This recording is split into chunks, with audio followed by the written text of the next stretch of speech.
Welcome, everyone. I think we'll go ahead and get started, assuming that a few others are probably going to be joining us. We are so pleased, capital S, capital O, so pleased that you're able to join us today for this first ever global anti-hunger poetry reading and fundraiser, sponsored by Poetry X Hunger. It truly is a real treat to have you with us today as we showcase poets and their poetry, as we all speak back, use that poetry to speak back to hunger. I'm Hiram Larew. I founded Poetry X Hunger, and that initiative is working to bring poets and poetry to the anti-hunger cause. And I am really pleased today to be joined by Fizza from, she's zooming in from Karachi, Pakistan. She is a co-host today. And I am especially grateful to T.A. Niles, who is zooming in from New Mexico and is providing all kinds of help. And Fizza's husband, Waqas, is also here to help backstop and keep things running smoothly for us. So thanks to all of them. In a minute, Fizza will provide a little bit more information about the session.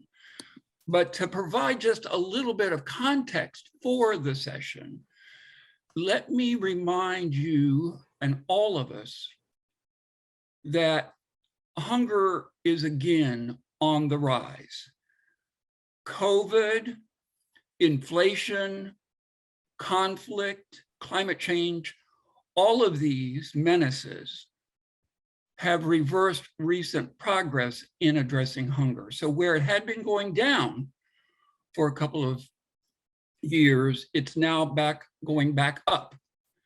So, and it's wherever we look, it's next door or it's across the world.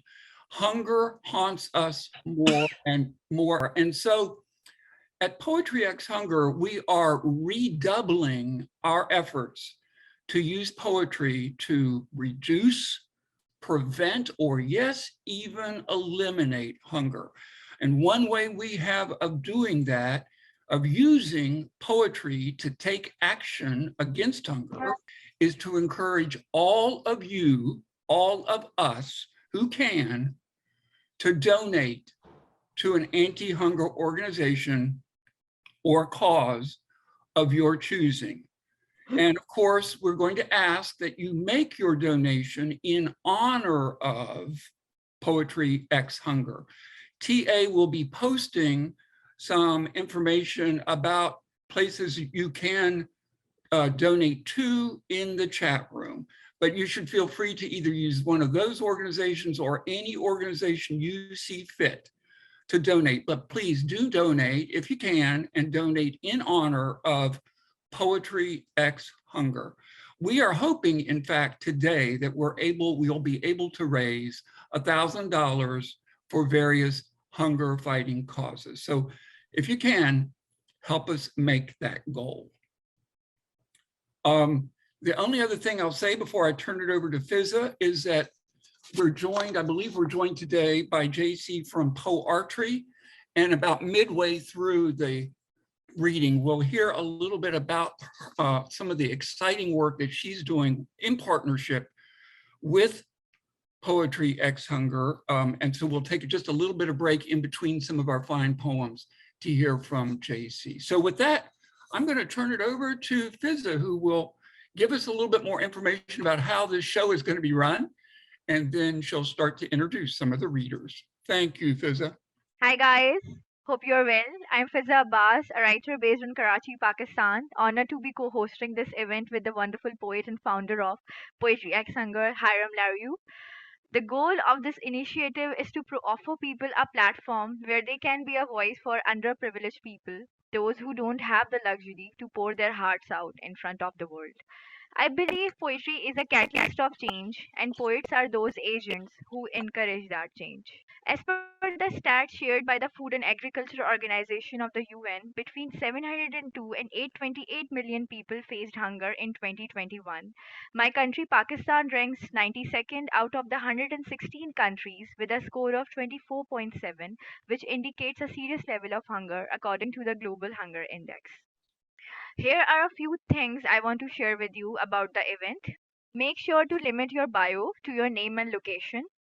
We are recording this session. We don't allow screen sharing. Please mute yourselves until it's your turn. We only have 90 minutes, so we have put some of you on our waiting list. There's a chance that you will be able to read, but we can't promise you that. However, we are planning to host similar events in the coming months where we will accommodate you. So hang in there with us. One more thing. So while we will try our best, we still may mispronounce your name, for which we are truly sorry in advance. If this is the case, please correct us with the right pronunciation when you come to read your poem. Happy reading. And so now to kind of set the stage for us, set the mood, set the spirit of the session, I've asked T.A. Niles if he would be willing to read a poem. He's on a connection that's just a little bit iffy, but we're going to try to see if he can read his poem. T.A., are you available to read? If not, we can move right on into the poems. I am Hiram. Can you hear me? We can hear you, so go right ahead. Okay, let's hope this connection lasts. So great. I'll skip a lot of the nice things I was hoping to say just to get this piece in. Okay, some of you may have heard this recently because I've used it at a few venues in order to help bring folks into this venue. It's called Food for Thought and Action. I was thirsty.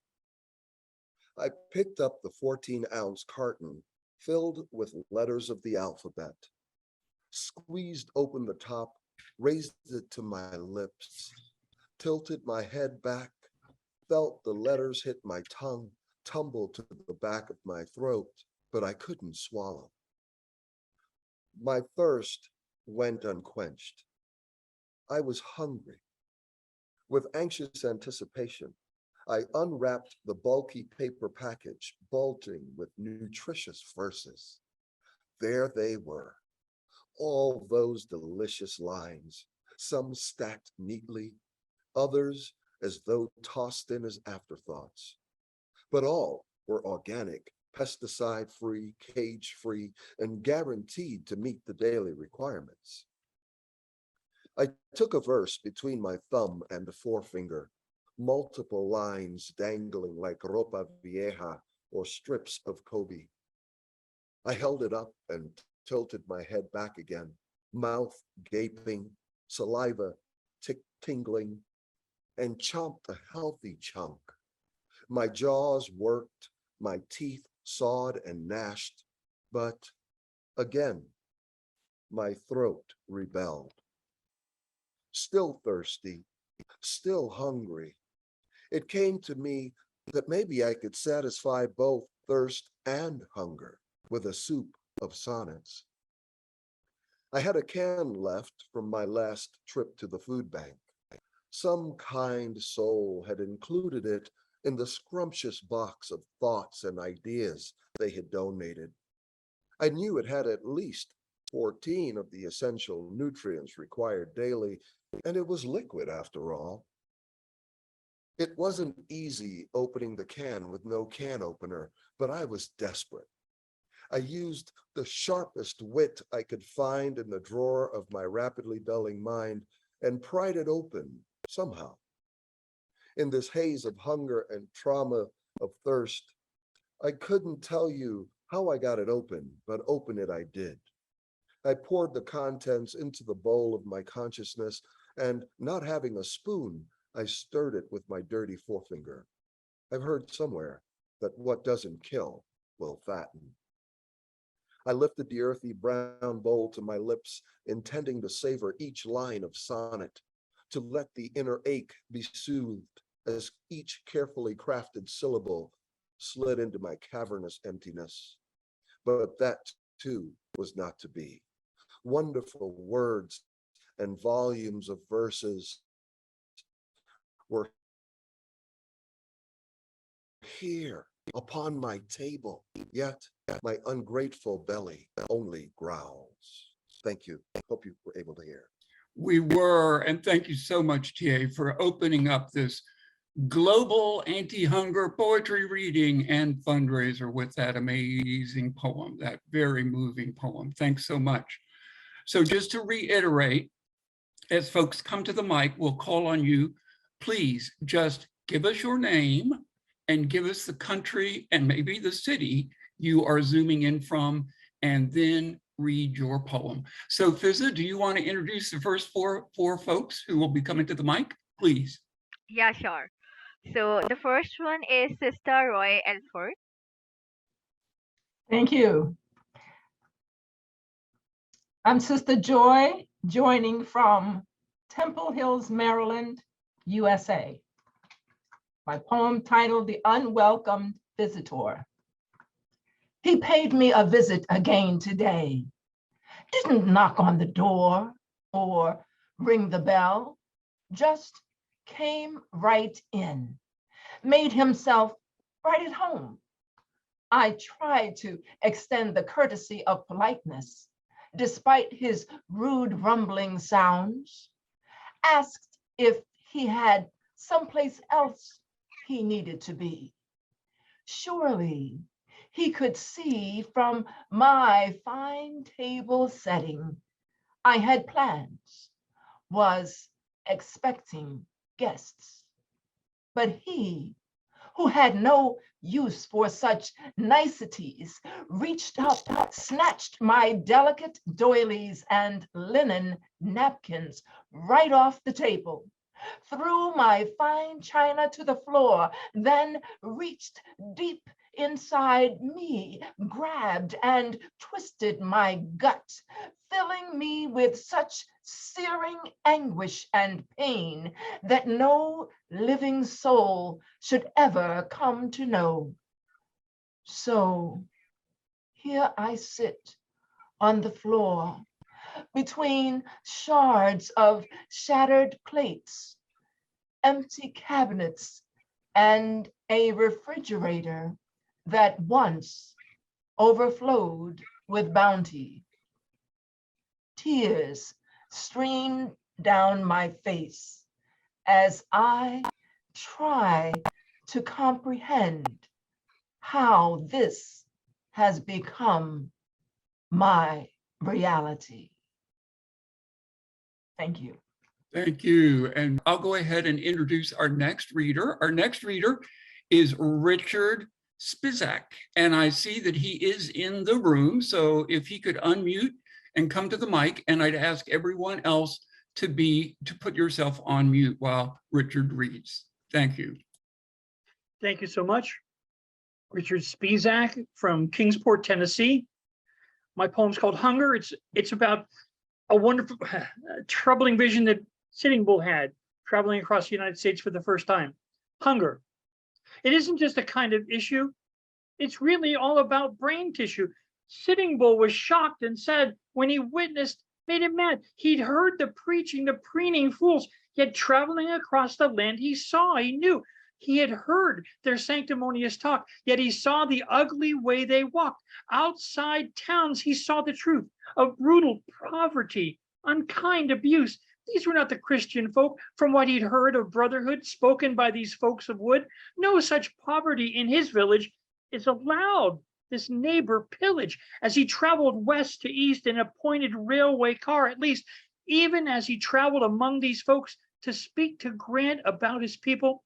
And as he passed by towns and steeples, who were these callous, heartless folks who tolerated in their midst these bony, homeless starvelings bereft of hope? We see today encamped in streets under plastic canvas, legs and feet, forced to forage in the trash outside our world of plastic cash. How far do you stand above the fray of searching for any food, come what may? You have a roof, you have a car, still one tiny trigger, and there you are beside the road. It doesn't figure. Not every country tolerates this starving. That we have so many homeless should be more than alarming. In not every pocket rests a coin. Shouldn't we together solve this? We are joined Thank you. That was a wonderful poem, Richard. Thank you so much for sharing it with us.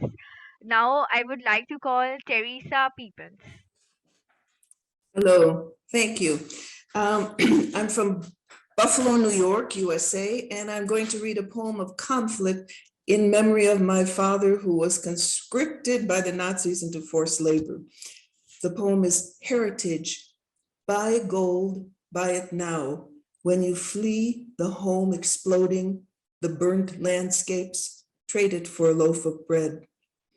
Remember the rhymes of so many poems to fill the confined calendar days of prison life. Thank you.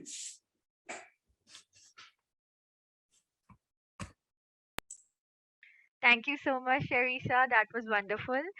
Now I would like to call Anandita Mukherjee. Hello everyone, I'm Anindita from Calcutta, India. The title of my poem is Waqas. Here I go. Which shade is the organ J shape? Rust, muffed brown, or solemn pale pink? Exhibitions and science fairs are a drag show. The divine replica of a stomach, bags a gold, and with other artifice bodily, a silver and a bronze. Some break their weekly fast with sushi, pasta, and noodles, whirling pancakes and truffles through the rainbow garden of pathology.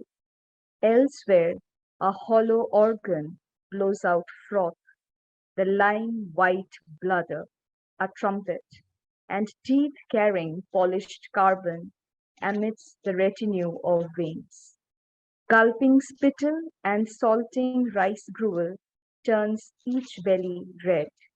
Colorless hunger, colorless rainbow.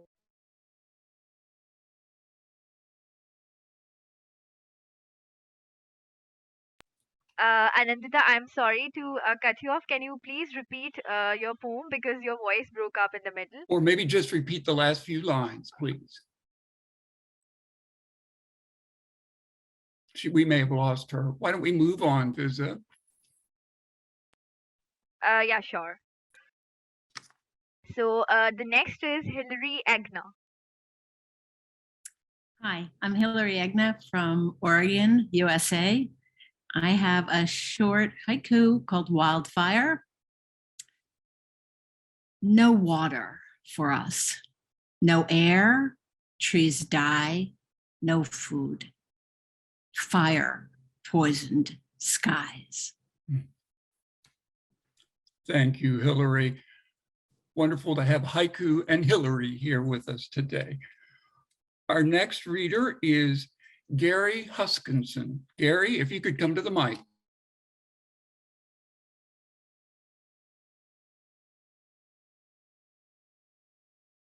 Are you there, Gary? Okay, well, we'll move on to Willeena Booker. I know she's here. So Willeena, if you could turn your mic on and present your poem, that would be great.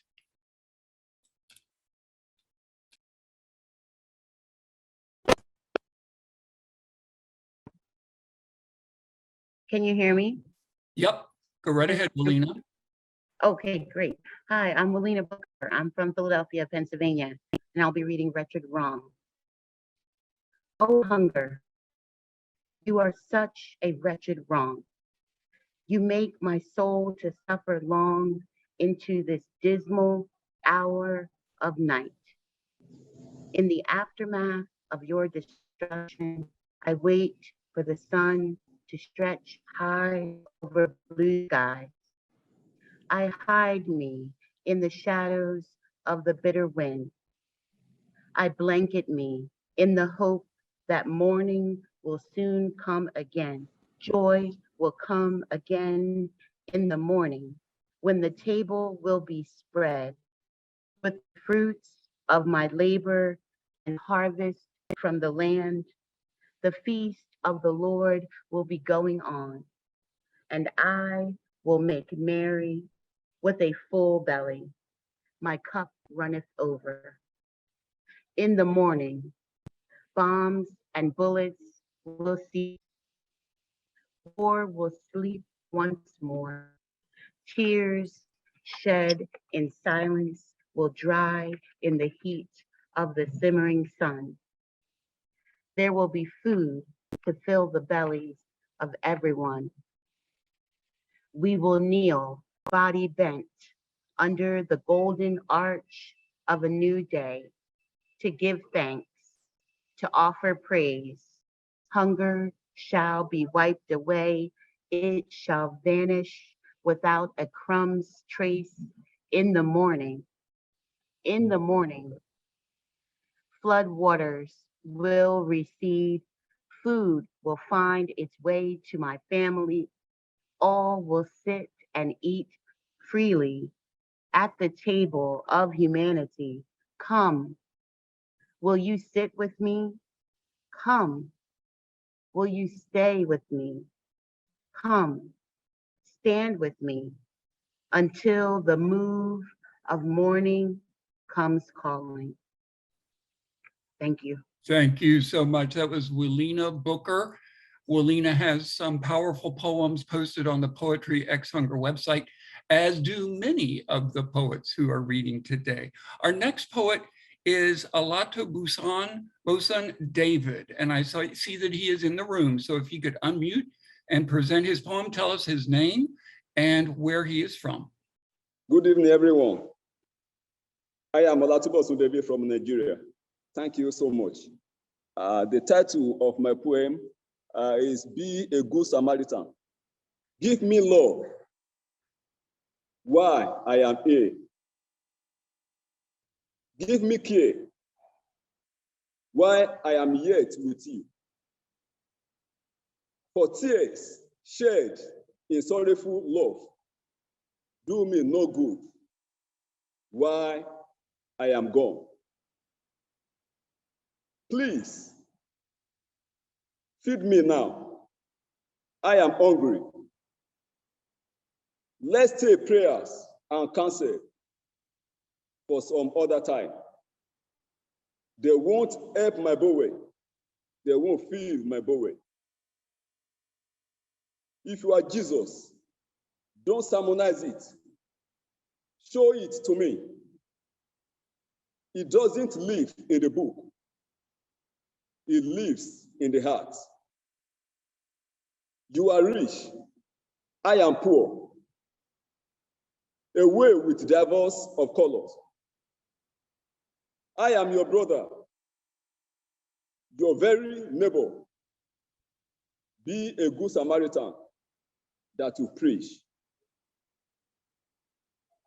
Thank you. Thank you so much, Mr. David, and thank you for being here from Nigeria. We really appreciate this global audience and global participation. So great, so proud to have you here with us. Our next reader is Naomi Thiers. Naomi? Hello, I'm Naomi Thiers from Arlington, Virginia, United States. I'm going to read a poem called Feral about something my daughter and I saw in New York while waiting for the Bolt bus. Feral. When my kid and I travel, we travel lean. Bolt bus, fast food, backpacks stuffed with apples and chocolate bars, on the road again. But the day we saw her, oh, we knew more. At a Jerry's Subs on the edge of Manhattan, marking time till the next bus, ranch sauce dripping off our subs as we leaned on piled backpacks. She sat apart in a designer raincoat, black slacks, blonde hair salon waved, but pulled back in a cheap band, 40-ish, facing hard toward the door, chipped French manicure, dirt stains, and bitten skin around her cuticles. Her spine as stiff as her tower of bags, 2 smart duffels and a filings tote, said, "Let me be." She was tacking toward invisible. Then with swift movement, she rose, walked to the corner column of baskets, snatched a potato chips, and whirled back to her porch. one crossed leg bouncing, her eyes never lifted. She stashed the food deep in her tote. I could see odd things at its top, blankets, file folders, but not her face, not her hammering heart. Even if I'd had the grace to offer an apple or drop a 20 on the floor, her pose shut out the whole room. But fast as her hand stole, my daughter's frightened eyes shot to mine across a full table. Thank you. Thank you so much, Naomi. Really appreciate you being here. Naomi's not too Thanks, far Hiram. from where I live, so really appreciate you coming in. Let's take, these have been just terrific poems. Let's take just a minute here of a break.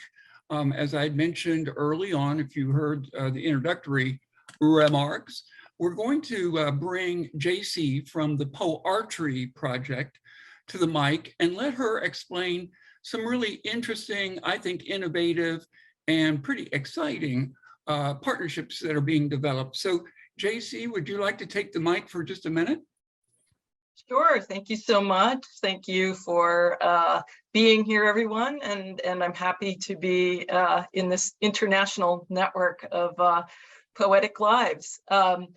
I am really happy to have the opportunity to share a collaboration that Hiram and I came up with together. He is as much responsible, if not more so, with a lot of wonderful input and encouragement from TA Niles as well. As poets are speaking back to hunger, and I am a poet, but I'm also a visual artist, we're bringing an artistic component into a collaborative effort, which I'm calling off the record Poets and Artists Speak Back to Hunger, in which artists are selecting poems from those that appear on Poetry X Hunger and responding to those poems with art. So over my shoulder here is my second piece of art, which is a poster that is a handmade, hand-lettered poster that's a response to a wonderful poem. So stay tuned. We will be, we're considering doing a fundraising auction to auction the art that is created and have proceeds go to hunger organizations as well as artists. And I would love to also include the poets whose poems inspire us, as well as Poetry X Hunger for creating the opportunity. So thank you so much, and I hope to see you again. And some of you may already have your poems in the mix as our muses. And I just want to shout out that every poet we've reached out to across the world and across the country has been enthusiastically honored and happy to have their poems serving as muse and creating conversation and dialogue between the artists and the poets. And in fact, every artist who's participating that I've brought in is also a poet. So it's a beautiful harmonizing of many different disciplines. Thank you. Thank you so much, JC. So just to reiterate, through the Poetry Project that JC founded and guides, we are going to be partnering. We are partnering, making partnerships, developing partnerships between visual artists and those of you who have poetry posted on the Poetry X Hunger website. And as a result of that collaboration, the artwork that's produced, we're hoping to auction it and raise funds for anti-hunger causes. So stay tuned on that. That's just one of the many ways we at Poetry X Hunger are working to activate, take action against hunger. So let's go back now to the reading. Fizza, if you could reintroduce our next reader, I believe it's Mr. Benedict. So the next one is Alex Benedict. Thank you. My name is Alex Benedict. I'm from Ohio in the US, and I'll be reading Pleasant to be Repeating Very Little of This from Jackson Maclow's Gertrude Stein poems. Pleasant to be repeating what they went to.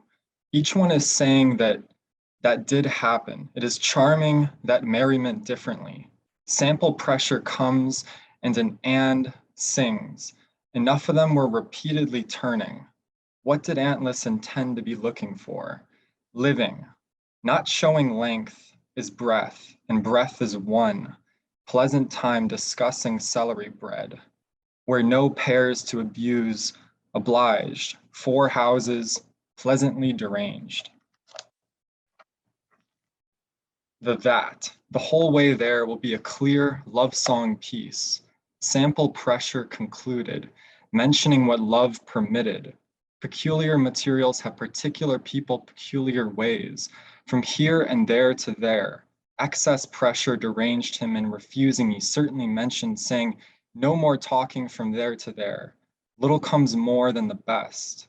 That necessity was dearest, that he had intermittently, but others would like doing very often what was lacking in what had been done, and saying to one another again that he did not say that an answer that came might come again, and that he did not know what was to be decided.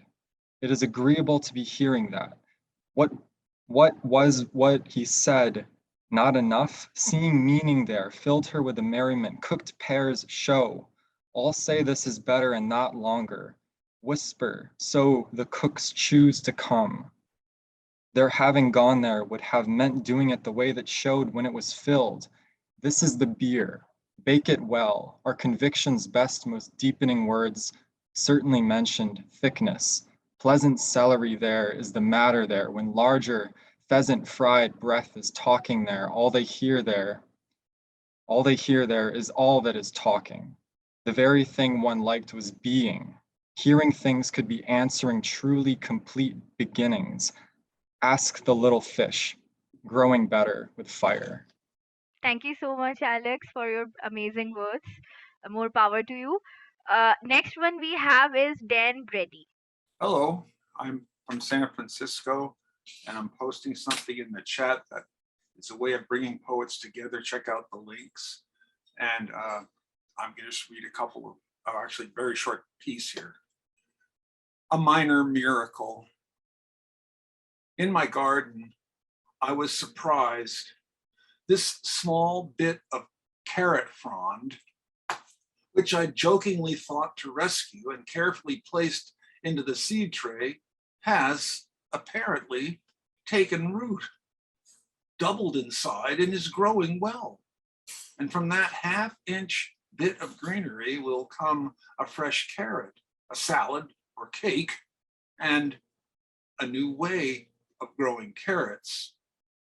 Seedlings are sometimes volunteers showing up in the wilder parts of the garden, surviving in beds overshadowed by established towers of Swiss chard, carrot leeks, or meandering gangly tomato vines.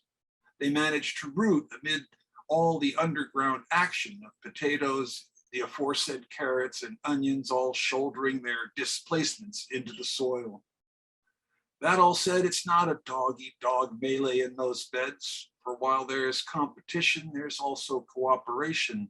Fiber networks give and receive goods and services, carry data streams, all as needed. So there's a fine balance. As for me, the gardener, I give the little ones consideration, compensate, make allowances for the overshadowed, enhance their access to light, and transplant those yearning to be free. Some ways I act as a kindly doctor who, even in the form of sharp interventions, amputate diseased leaves, remove dead or dying limbs, and go slow with I do, am gentle, and talk them through it all. Seedlings checked at night and touched by day, considered and noted as they change and grow, as we, they and I, garden as best we know how. Yes, we're in this together until the bittersweet end, such as a simmering soup, a sizzling stir fry, or a crunchy, fresh salad.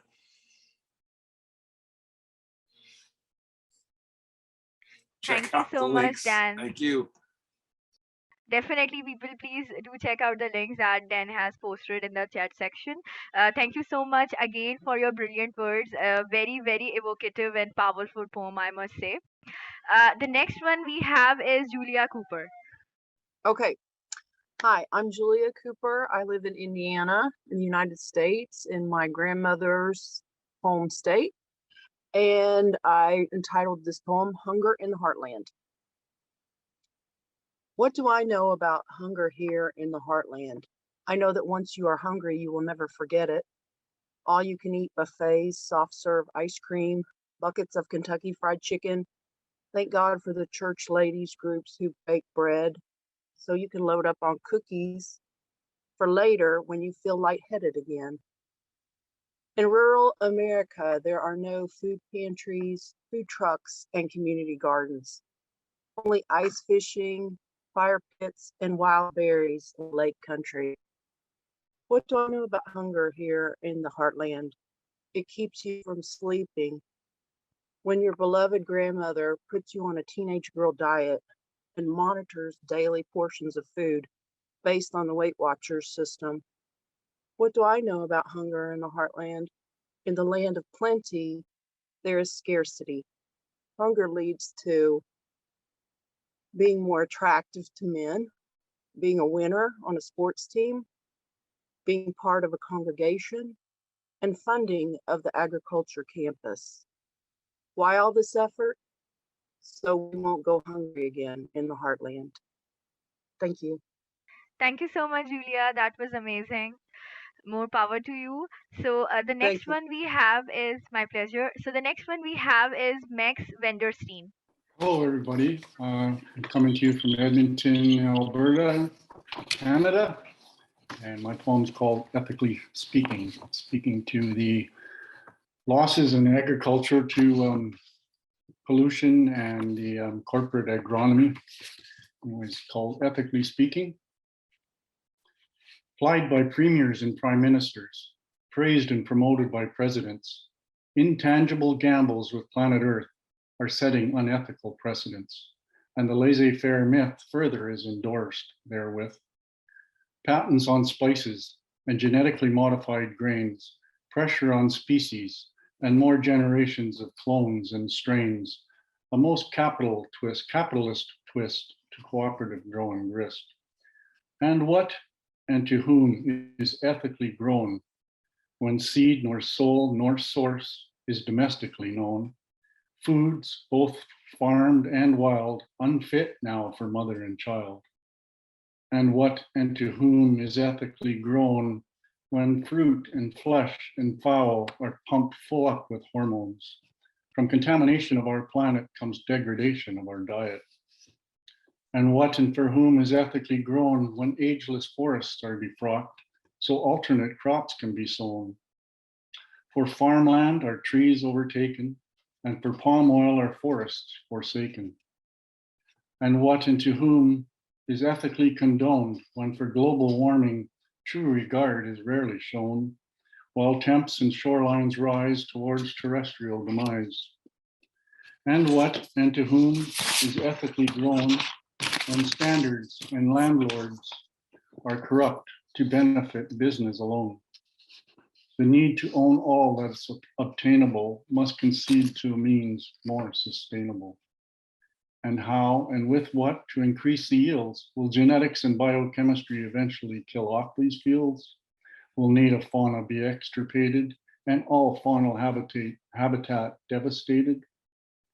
And to this earth for which we have all been entrusted, those of us who will to carry on, however feckless or maladjusted, shall need a just, organic, rooted focus to improve our planet's bleak prognosis. Thank you all. Thank you so much, Max. That was amazing. Very, very powerful piece. Next one we have is Rawle James. Thank you, guys, fellow poets. Hope all is well. I'm Rawle James from Toronto, Canada. And this piece is called Lightheaded Fireflies.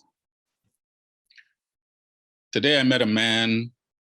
He said, my problem isn't that I'm hungry. He said, my problem is my mind and how I see myself in the world. But right now, I'm lightheaded and the words floating by, I wish I could make into a soup. He said he understood, but I doubt. Seems like his only challenge would be, should I take another vanilla shot in my latte? The few times that I get to a shelter, many do-gooders have said, change your mind, change your reality. Screw that. My reality is I'm hungry. I'm so tired of bare cupboards and an empty fridge. But don't worry, be happy. Well, that's a song, and it will not fill my belly or remove the lightheaded fireflies that seem to be a part of this journey. How can my mind focus on anything when the body lacks the building blocks to sustain its existence? He asked if I would be willing to do a challenge. I asked, what challenge? He said a 30-day happiness challenge. I thought this man is mad, but he seemed well-intended. So I indulged and I tried to focus on being happy. What do I have to lose? The invite is to do these activities every day, like every day I can get to a library. Now, here's the happiness challenge. Pick a day to get started and get going. Well, I thought, I don't know if I have tomorrow, so I'll start today. And maybe this will distract me from how hungry I really am. It goes on to say, you can do this in order or not, but try to do it every day and not miss a day. Easier said than done, I thought. It says, write these things down. You'll be thankful. Write these things down that you're thankful for every day. Doing this will train your mind to look for the good and not the bad. It's a powerful and super effective way. Okay, first off, I can't get to a library every day. Second, if I had paper and pen, I would buy food. I am hungry. Create quiet time each day to practice deep breathing and repetitive positive mantra. It really is easy, I promise. Maybe something like, I'm happy, I'm strong, I have plenty of money, good things happen to me. Okay, quiet time. I'm not sure what that means. And what is a mantra? I'll repeat, I am hungry, I am hungry, my family is hungry. No social media day. This one is easy since I don't have a phone, but I'm still hungry. Call a friend, don't text. Again, easy because my only friend is hungry like me. We are still hungry. When does the challenge start to work? I'm not feeling happy. Listen to your favorite song. This one again is easy. My favorite song is the Songbirds in the Morning. Secretly, I wish I could catch one so I wouldn't be so hungry. 15 minutes of exercise. I get lots of this. I dumpster dive every day collecting bottles. I'm still hungry. When does this challenge actually work? Put fresh flowers on the table. If I had fresh flowers, I would sell them for food. I'm still effing hungry. Hug someone. Every day I hug my mom and she cries. I see her pain because she can't feed me. I'm still hungry and now I'm getting mad. I'm tired of this silly challenge. I don't know what else to do. I'm just 13 years old, trying to make my way to life. I just want to go to school. Unfortunately, this is a reality for so many young ones around the world. No philosophy can penetrate their minds when their bellies are empty, and from when even the fireflies visit is becoming rare. End of piece. Thank you, Mr. James. Yeah, thanks. Thank you so much, Rawle James. That was really, really powerful.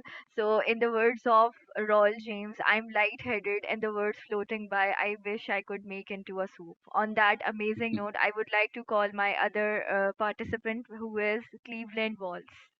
Hello, I'm Cleveland Wall. I'm coming to you from Bethlehem, Pennsylvania in the United States. And my poem is called Delayed Gratification.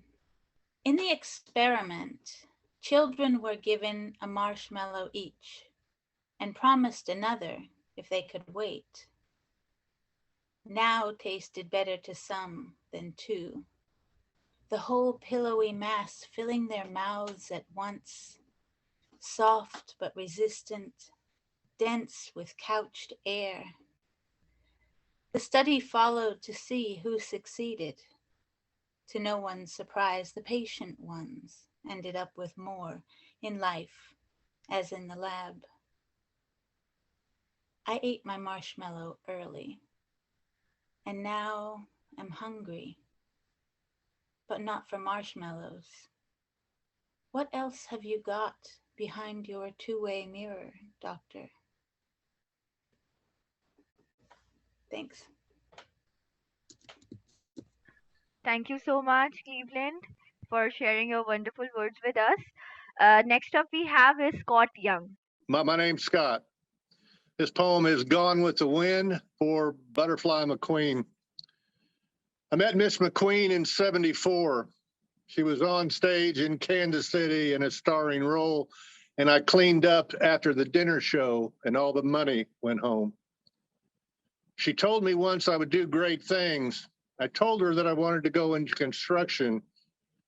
Shaking her head, she had the biggest smile and said that was not what she saw.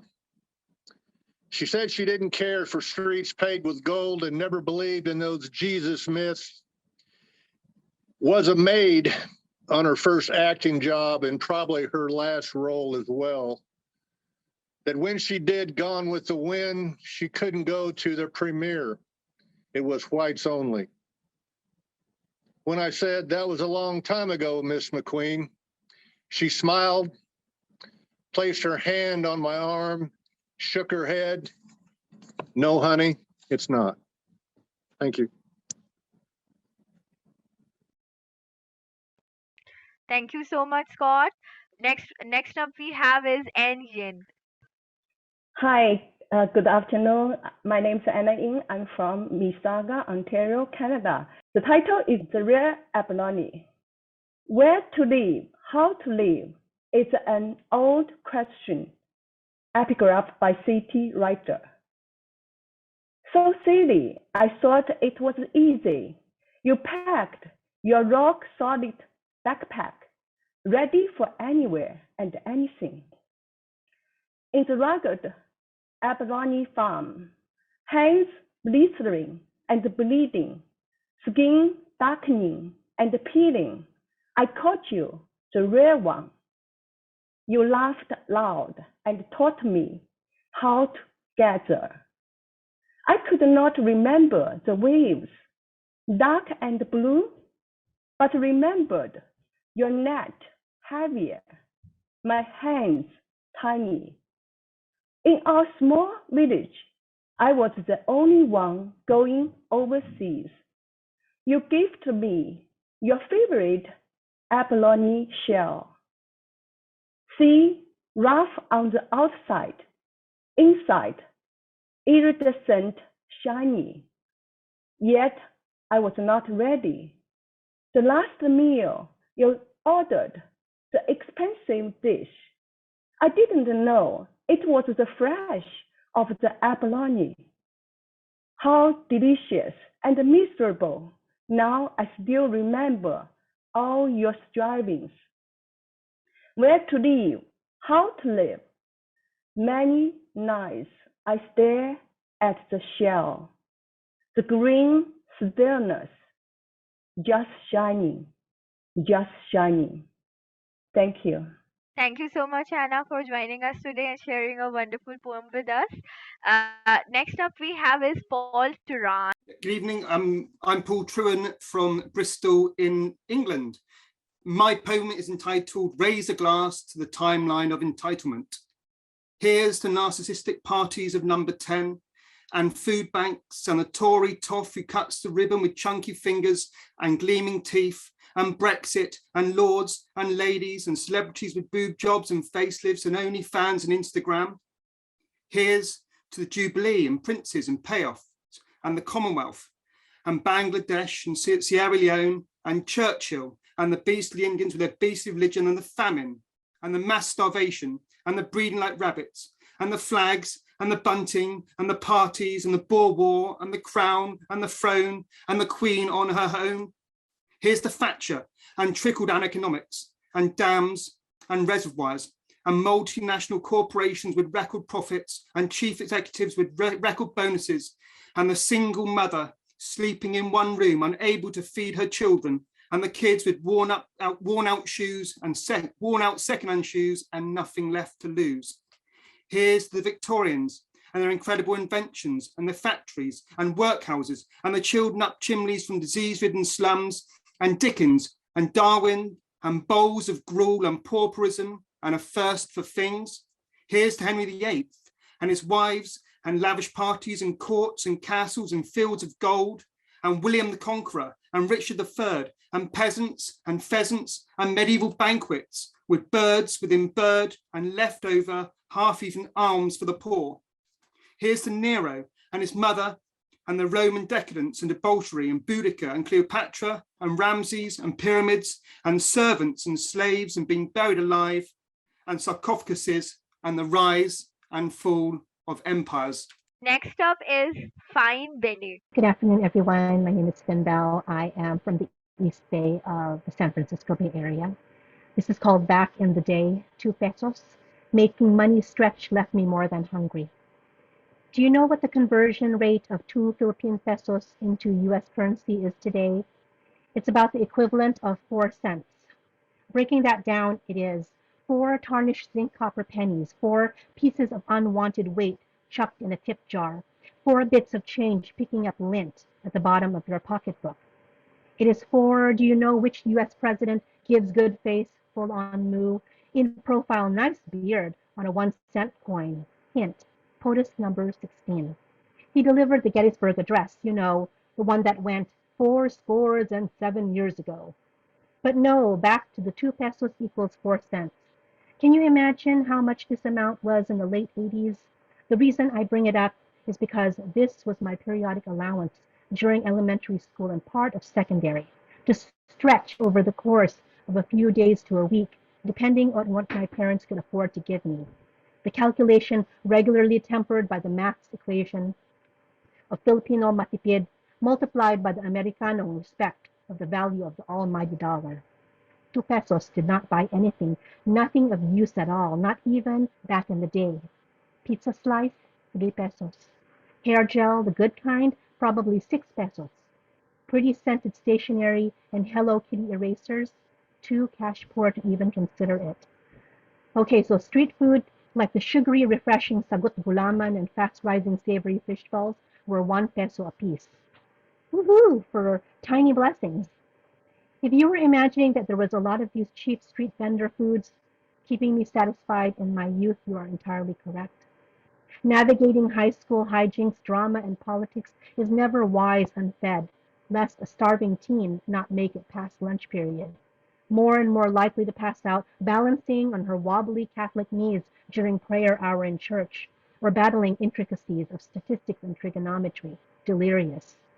Eat something, anything, just to get by until the end of the day bell goes off and you could hurry home to fill your poor constricting belly with rice, steamed greens, and smoked fish.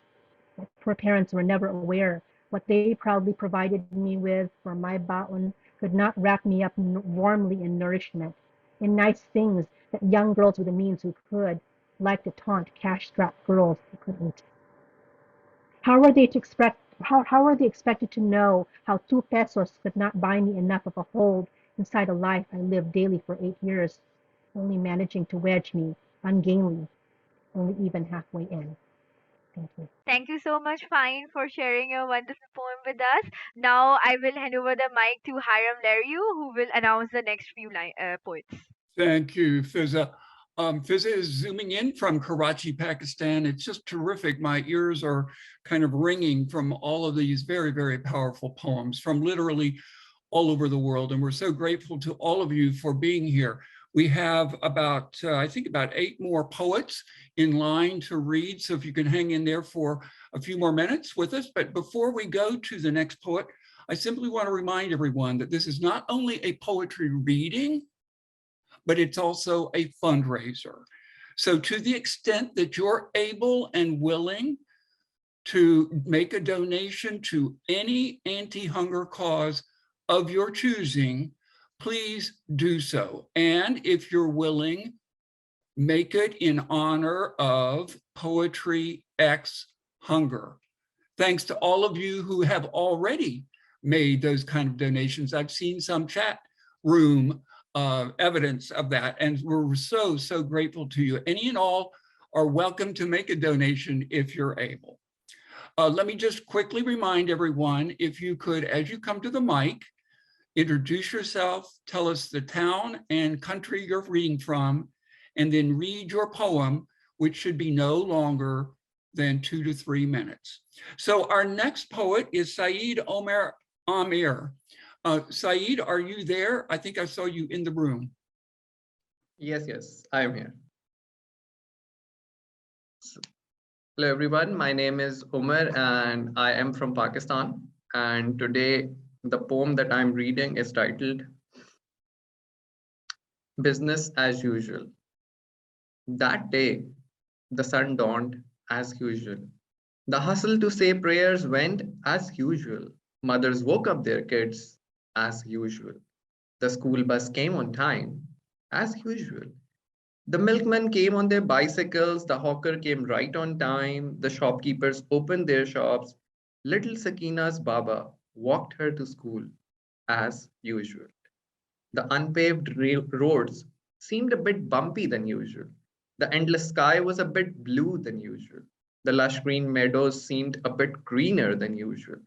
That day, Sakina ran like crazy, a bit faster than usual. The school came a bit too early than usual.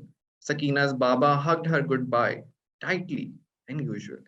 An abaya draped teacher called Sakina loudly than usual. The school bell rang, classes started. It all seemed business as usual until mischievous Sakina slipped out of the class. Unusual. She ran towards the playground. Unusual. Suddenly the ground shook and she fell. Unusual. Her school building had collapsed. Screaming, she ran back home. It was October 8th, 2005. An earthquake, worse than usual, which destroyed 10 million homes than usual, took 80,000 lives than usual. Sakina's cry echoed in the unpaved streets loudly than usual. There was a rubble where her home used to be. Unusual. She was wandering on streets. Unusual. She couldn't find her Baba or Mama. Unusual. That night, she stepped alone, staring the starry sky, angrier than unusual. Next morning, nobody woke her up. Nobody made her a breakfast. Nobody walked her to school. The angel of death took her village from her. As days passed, her parched lips, muddy-faced, broken soul, craving warm embrace, turned cold, icy, freezing cold. She was a lone survivor who lost the battle of life to hunger. Isn't it funnier than usual? Thank you very much. Thank you very much. So much. Thank you so much, Omar. Appreciate you being here all the way from Pakistan. Really appreciate that with that highly unusual but wonderfully unusual poem. Appreciate that very much. Our next reader is Cheryl Latif. And let me just mention quickly before she comes to the mic that Cheryl has volunteered to write an article about the impact of poetry X hunger. And so we're really looking forward to receiving that from her as a way to share the word about what we're trying to do with Poetry X Hunger to speak back to hunger. So Cheryl, if you're there, please take the mic. Thank you, Hiram. This poem is entitled, I'm joining you from Seattle, Washington, USA. Uncharted. He walks under the bridge, destination uncharted. A strapped and zippered keeper of possessions hunch his shoulders, yet it's his gait that speaks the weight he carries. Another day lost, another day hungry. Come night, he knows cold concrete, freedom in borderless dreams, dreams of plenty, of warmth, of satiation, until the cacophony of morning traffic wakes him. Walks empty, another day, another day. Would that he lived those dreams. Thank you. Thank you, Cheryl. That was Cheryl Latif from Washington State in the USA. Our next poet is Lawin Bulatao. I believe Lawin is from the Philippines, I believe. Lawin? All right. Hi, everyone. I'm Lawin. Yes, I am from the Philippines. And this is my piece. See, I grew up All right, I was born in the time of the optimism of USA for Africa and Band-Aid. I grew up on choruses of feed the world, feed the world, feed the world. And yet, close to 40 years later, so many of us on this planet still suffer from hunger. This makes me wonder if Michael Jackson and Mick Jagger couldn't fix this. What more can I do? I call this against a diet of quiet. Shut up, we're told. Shut up. Your words will not fill these empty stomachs. Pretty syllables, meaty mouthfuls spoken into wind, empty as air. Stomachs grumble still. Your gospel will not warm these bones or give us the strength to grapple with the weight of tomorrow. Perhaps, maybe so. You could be right, but to obey and shut up won't get you fed either. It is these self-same scraps of vowel and consonant that remain constant, that form the prayers, petitions, protests, and protestations that unlock hearts, wallets, and legislation. Living on less than $1 a day is recipe for starvation. See, hunger is less a lack of food than it is a lack of love. One too many helpings of greed and too little care. So yes, these verses you call curses are sometimes all that stand in between flesh and pavement. And for that reason alone, sorry, I will not be silent. Thank you very much. Thank you so much, Lawin. Appreciate that, and appreciate you and your poetic power coming in all the way from the Philippines. Our next poet is from Ireland and is a friend and a wonderful, wonderful poet, Ger Duffy. Ger, the mic is yours. Can you hear me? Yeah, there we go. Okay, go right ahead. Sorry, I'm reading from the Taran Guthrie Centre, Annaghmacarrick, County Monaghan in Ireland. The poem is called Towards Lacanvy, and it's in memory of 600 people who died during the famine in Ireland on the 31st of March, 1849. Towards Lacanvy. Stop a moment by the idle wall. Look right to the red rusting boathouse. Tall trees rustle. Sheep bleat on the opposite hill. Look left, follow those waves. Their green sheen domed by the sky. Bend, dip with that coast road. Long-fingered land lingers to reappear as humpbacked hills dotting Clew Bay. Clouds scud across Crowpatrick, colour changing as you watch. 600 walked to Louisburg Workhouse in search of food. The next day, 400 walked to Delphi Lodge. On the way back, they died among potato drills, roofless abbey walls, standing stones, yellow firs. This rise of land dominates, insists that you walk on it, admire it, and know your place in the scheme of things. Thank you. Thank you so much, Ger, for being here. Ger's powerful poem reminds us that hunger has been with us forever, and that poem is posted on the Poetry Ex Hunger website. Our next poet is Cliff Bernier. Cliff, take it away. Thanks, Hiram. I'm Cliff Bernier from Virginia, USA. This poem is called Bacon and Egg Blues, and I accompany myself on the harmonica. Woke up this morning, got the bacon and egg blues. Woke up this morning, got the bacon and egg blues. Got no bacon, eggs too rotten to use. I'll make some coffee, sweeten it with milk. I'll make me some coffee, sweeten it with milk. Milk's gone sour, gotta dump it in the sink. Toast me some bread, gotta get something to eat. Toast me some bread, gotta have something to eat. Bread's all moldy, couldn't weather the heat.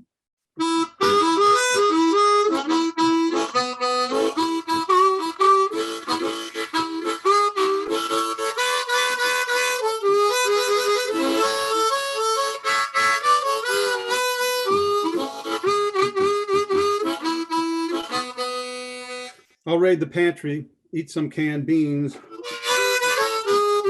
Said I'll raid the pantry, maybe eat some canned beans. Shelves are all empty, no cans to be seen. Woke up this morning, got the bacon and egg blues. Yeah, I woke up this morning, got the bacon and egg blues. Got no bacon, got nothing to lose.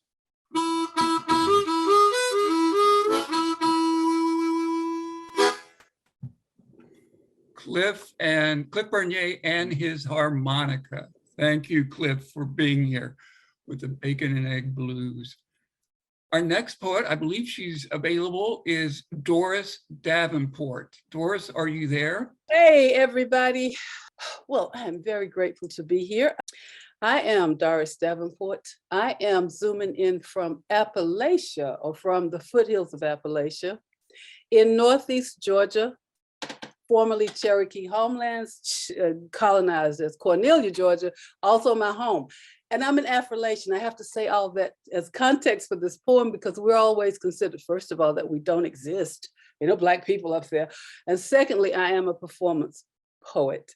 And this poem is actually about how when people think we're hungry, those of us who are known to be very poor and impoverished and up in Appalachia, sometimes something else is going on. This is called weenie soup. That means winter soup. Those pieces of meat that go in hot dogs? Weenie soup. A meandering meditation on enrichment in impoverishment and systemic food insecurity in the Deep South, USA. Dolores, my sister, and me, one day we got to talking about weenie soup, I don't know why, on the phone. Her mouth watered about the same time as mine. Keep this up, I'll go make me some, she said. You keep talking, I will have to have some of this. Well, we're both vegetarians. She wouldn't really do that. But talking about it made it come back to us. Weenie soup. You get a few dyed dark red weenies, canned tomatoes, water, salt, and pepper. Our food magician mama cut up weenies in tiny chunks, dumped in a big pot of water, simmering. Onions, if she had them, simmered slowly till the smell made you hungry, like the thought makes me right now. No, I don't think our Uncle Jack feels the same way about a salt and pepper sandwich he had on white bread. But he ate a sandwich like that one time with us on Collins Street. Yes, he did. And he smacked his lips just like it was a get down pig ear sandwich with hot sauce and mayonnaise. But I still hate pinto beans. Not our cousin Jimmy. He loved them then. He loves them now. And he will invite you to eat some beans just as happy and proud, not me. Not since that time I came home and ate an entire pot of beans. Yeah, I got sick. Don't get stupid on me. You get sick too if you ate that many beans at once. Just a thought, and I get sick now. I don't want to. No. Give me weenie soup any day. And if I cannot get that, some pig feet will do. Thank you. Thank you. Thank you. Appreciate it, Doris, very much. Coming in from the Appalachia, USA, East Coast, USA. That's wonderful. I don't believe our next reader queued up is in the room, Milton Carp. I don't believe I see him. And so I was wondering if we could skip to Sandra Rippetoe and then go back, if we could, to Gary Huskisson, who I believe is back in the room with us. So if we could go to Sandra, that would be wonderful. Sandra, the mic is yours. Okay. Greetings from sunny Central Kentucky in USA. I'm Sandra Rippetoe, and I'm reading The Wayward Watermelon Vine. Once upon a time, there was a wayward watermelon vine. I'm not staying put, it said. I'm one of a kind. I'm going to keep growing till I see the whole world. Then the vine moved 6 inches, tendrils extending, then curled. People were amazed since they could see the vine grow with their very own eyes. Soon it passed the fence row. It followed the lane to the edge of the small town. It grew to the top of Park Hill and then down, down, down to the banks of Catfish River, where fish are as big as whales. The bridge didn't stop it. It wrapped around the bridge rails. But the most shocking, incredible, unbelievable thing of all were the hundreds of melons, like smooth green ping pong balls. How could one vine produce so many melons? Nobody understood. It defied logic. It was untelling. The vine followed the state highway for many long miles. People came out of their homes with laughter and smiles. When it got to the big city, there was traffic everywhere. There's no choice except rooftops, the vine said. Do I dare? And so the vine grew like this for a number of weeks, across countryside and cities, through valleys atop peaks, until finally at last the vine reached the ocean. What will I do now? It said. I don't have a notion. I can't swim like a fish. I can't cross this vast space. The long tired vine turned around and away it raced. I miss that little farm where my roots first took hold. If I hurry real fast, I'll get home before it turns cold. Since it followed itself back, it was much quicker going. It grew faster and faster. Thousands of melons were showing, and these melons were getting big, almost eaten size. But harvesting them too early would not be wise. On a cool morn in mid-August, the vine arrived at the farm. It looked around fondly. This place still has charm. On that very same day, all along the route where it grew, people ate sweet, juicy watermelon with friends old and new. Thank you. Thank you so much, Sandra. And I believe you said you're zooming in from Kentucky, is that right? Wonderful, great. Thank you for being here, really appreciate it. So to begin to wind us down here for the day, but actually to wind us up, I'm going to ask Gary Huskisson if he could come on mic and his poem. Gary? Didn't hear you earlier. I'm Gary from Gloucester, England, and Peterborough. Barefooted. Those with shoes soles have no time for those with precious souls. They determine every mouthful, every bite, every chop. They give themselves distinguished names: Colonel, the General, the Right Honourable, Presidential. They never go thirsty or hungry. Health and happiness for the poor is a desirable commodity. These truths cannot be grasped and held close to their hearts by those who are in poverty. The beats and their hearts go like this: no food, no rain, no crops, no grain, no bread, civil unrest, more dead. It goes on and on. Barefooted, she trudges over the plains, stepping through mirages for miles and miles, and days and no rain, with a calabash on her head and a pail in each hand, 1 foot in front of another, to bring home some water. No rain, no water, no crops, no grain, no bread, civil unrest, no one alive. Who knows who is dead? And the cycle goes on and on. She spends the next day queuing for some bread, wondering when she gets home, how many of her children will be dead. No food, no rain, no water, no crops, no grain, no bread. Is this war over? Humanity is dead, and the cycle goes on and on and on.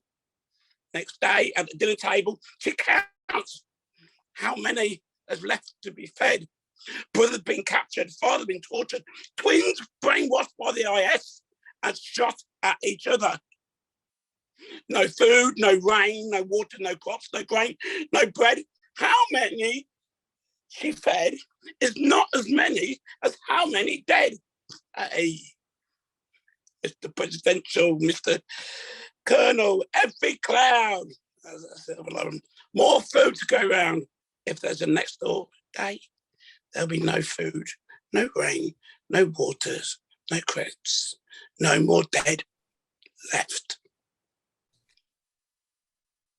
Thank you. Gary, thank you very much. Powerful piece to bring us to close to a close here. Really appreciate you coming in from the UK. So my friends, a couple of things to note in terms of housekeeping before we turn it over to Fizza to ask if there are any overall comments, thoughts that you folks would like to share. If you'd like to save the chat, and there's a lot of good information that's been provided in the chat, all you need to do is to go into the chat room and look over on the far right. There are 3 dots. If you hit those 3 dots, the drop-down menu will save the chat. And if you save it, then when you leave the meeting, when you leave the Zoom meeting, Zoom will save the chat room as a Word document or as a file for you that you can then review after the meeting. We are recording this session. Can't tell you exactly when we hope to have the recording up, but hopefully in the next couple of days, we will have the recording up. I also want to acknowledge the fact that we've got some, I think, pretty important, well, all of you folks are important, absolutely. But we've got some real supporters of Poetry X Hunger and poetry that speaks back to hunger in the room with us today. We have Rachel Christian from the Maryland Food Bank has been a real supporter of using poetry in their programming. I'm not sure if Adi Muhammad made it from the United Nations Food and Agriculture Organization, but they have been incredibly supportive of our work and your work. And we also have Melanie Kincaid from the Anne Arundel County, that's in Maryland, USA, that group has been extraordinarily supportive in partnership with Poetry X Hunger. And lastly, again, I'm not sure if she made it, but I believe Michelle Alonso was going to try to make it. She oversees and edits a journal called Pathways, which is a health and wellness journal. And we're hoping to have an article about Poetry X Hunger calling attention to the role that poetry can play in that journal, in that magazine, Pathways. So be on the lookout for that. We're going to close out with a poem by Fizza Abbas. But before that, Fizza, did you want to ask if there were questions? That would be great. Yeah, so first of all, I want to thank everybody who joined us today. Moreover, I want to say that so sorry if we couldn't accommodate you today. We are planning to hold more sessions in the future. We will definitely accommodate you and provide you an opportunity to share your thoughts and words about hunger. So thank you so much and so sorry once again. Now I want to ask you if you have any questions or anything that you would like to say about the event. One more thing is that I have seen that not a lot of you have used the reactions features that's there on Zoom. So I just want to reiterate that. So there's a reactions features on Zoom. So if you would like to share your reaction or would like to say anything about the event, so you can simply use that. Thank you. That's all from my side. Now I would like to read my poem, which is the Unburnt Toast. So Fizza, were you going to read your poem? Yeah, just give me 2 minutes. Okay. Well, Fizza is doing that. As she mentioned, we apologize to all of you who wanted to read today, and we just simply couldn't accommodate all the wonderful interest. It's a great problem to have. So we appreciate your interest, and we promise you that this is not the only such session where we will be planning or holding.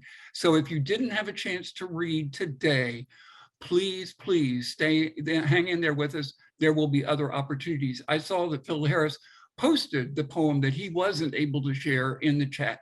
Feel free to do that as well. So Fizza, are you ready for the closing poem? Yeah, I am. So, the title of my poem is The Unburnt Toast. Unravel the mystery of the half burnt toast, a slice of brown bread that couldn't succumb to fire. One day you will know what it means. A pale brown woman with unkempt tresses walks along the pavement, the asphalt and concrete cracked with age, a barren thoroughfare of desires, a road to hell in the making. Her black eyes look round. The remnants of a half eaten apple look tempting. She hides it secretly inside her cleavage, a feeble attempt at a brutal revenge. Those once altruistic soldiers become mannequins. My poor Pakistani mother in a slum too has feelings, too has rage. They say, have patience. You will get the aid you deserve. Don't they know the toast has burnt and the jam is now wet? Thank you so much. That's all from my side. So that was Fizza Abbas from Karachi, Pakistan, the co-host today, and with that final closeout poem. With that, we want to thank everyone for being here, bringing all of your poetic talents, realizing that not everyone can donate financially, but you have all donated poetically, and we appreciate that. If you're able to donate financially, please do consider making a donation to an anti-hunger cause of your choosing and making that donation in honor of Poetry X Hunger. That would just be wonderful. We're well on our way, I think, to making that $1,000 goal for today's event. Unless there's any other close, we'll close down. Be sure to save the chat if you'd like to before you leave the room. And I'll ask my co-hosts if they could stay on for just a couple of minutes. But everyone, thanks so much for being here from all over the world, regardless of the time of day that you're joining us. Really appreciate it. Take care. Thank you, everybody. Thank you. Thank you, Hiram. Thank you. Thank you all.